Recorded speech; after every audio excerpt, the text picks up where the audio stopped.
Hello everyone, welcome back. In this video, I'm going to show you how to connect GitHub to Claude AI in 2026. Now, in order to do it, first of all, you need to come here on github.com. Afterwards, simply sign up here if you already not have an account over here.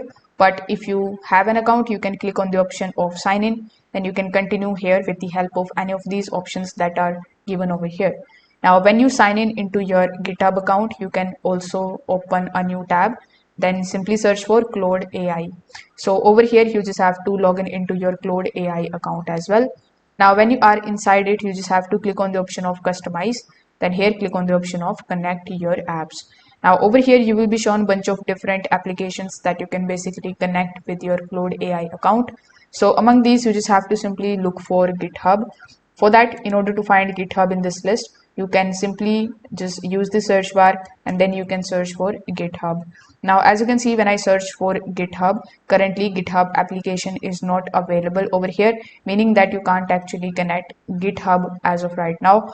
But in the future, if there is any integration happens, you can search for GitHub over here. And if you are able to find it, you just have to click on this plus icon right next to it, then simply authenticate or approve the integration.